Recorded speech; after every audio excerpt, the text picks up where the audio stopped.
Hey guys, what's going on? This is just me now. Sometimes you'll see me and Michael do separate videos about what we feel. So this is where I usually film from. I'm gonna be filming from. Yeah. So, and by the way, I like Sprite. So today I'm gonna be telling you my top 10 Steelers players of all time. So I'm gonna start off this list.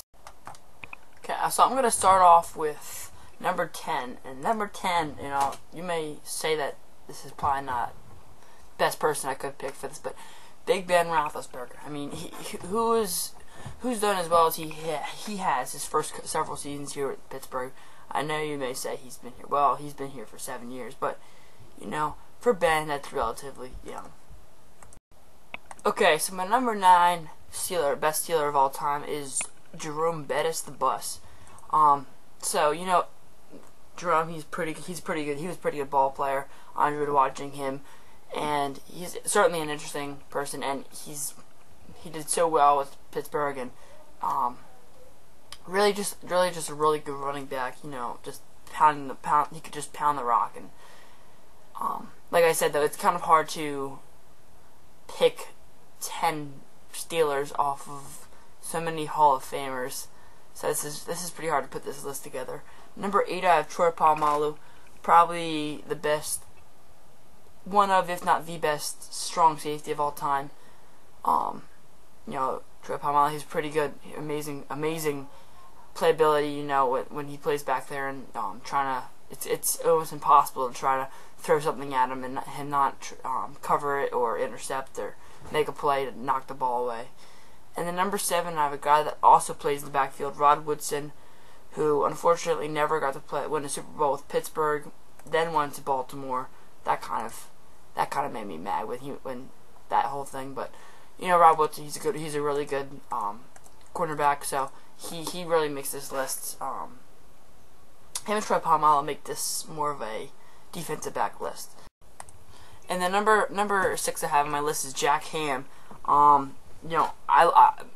These next few, except for one person, but the rest of this list is, except for one person, like I said, is all players from the 1970s, which is my favorite era of the Steelers, mainly because it's such an incredible team that, no one understands. No one today could put a team that incredible together with so many Hall of Famers put together on one roster. And Jack Ham really helped, him and Lambert really revolutionized the zone blitz defense in the 70s with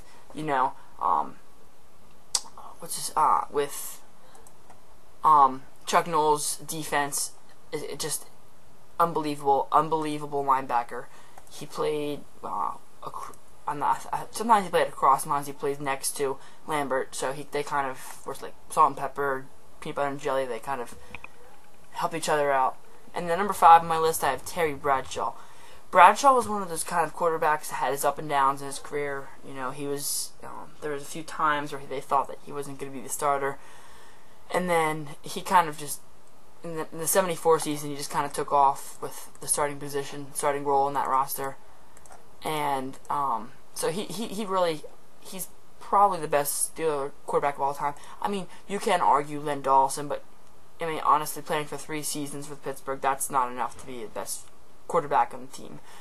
And then there is also Bobby Lane, who in his 50s and 60s he did pretty well with that. So there's a couple quarterbacks from Pittsburgh in the Hall of Fame. And then I had a tie for number 4, Hines Ward. I mean, you can't argue with Hines Ward.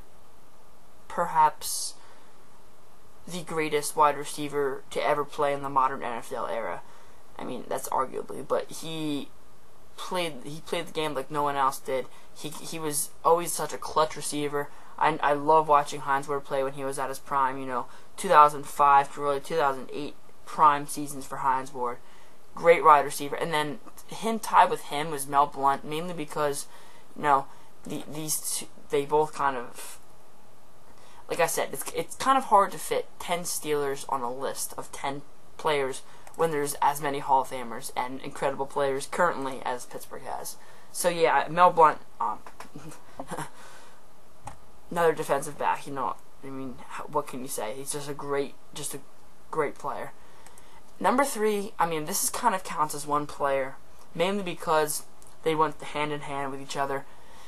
Great, I love watching videos of these two guys battle out, you know, trying to get the attention from Bradshaw. John Stallworth and Lynn Swann, two of probably, with Hines Ward, there's the 3 best receivers in Steelers history. Mike Wallace, if he stops holding out, maybe if he gets his act together and has a good career, maybe he can make that list as well. But I mean, you can't argue with how well Lynn Swann and John Stallworth did throughout their careers. You know, they were more recent Hall of Fame inductees, you know, 2001, 2002, but they were both incredible ball players. I mean, Lynn Swann, who made the leap, and then John Stallworth, of course, in the Ice Bowl, just trucked the entire Oilers defense. So number 2 this is my favorite football player of all time, Jack Lambert. I mean, he's incredible. Him and Jack Ham really revolutionized the zone blitz. And Jack Lambert, you know, a big bustly guy, big linebacker. If you saw this guy running at you, you wanted to get as far away as him as possible. So, you know, I just love watching videos of Jack Lambert play the game of football. Great linebacker, probably one of the best of all time. Like I said, Jack Ham also in that. So yeah, Jack Lambert. I mean, and the number 1. I mean, can you even argue with this? Mean Joe Green. I mean, when he was drafted in the '69 season, there was an article that went out that said Joe who, and it was basically saying that, you know, here's this little guy from the University of, I think, Michigan, who that no one even knew about, and then he comes out and plays football like probably one of the nastiest players of all time. I mean, that's hence his name.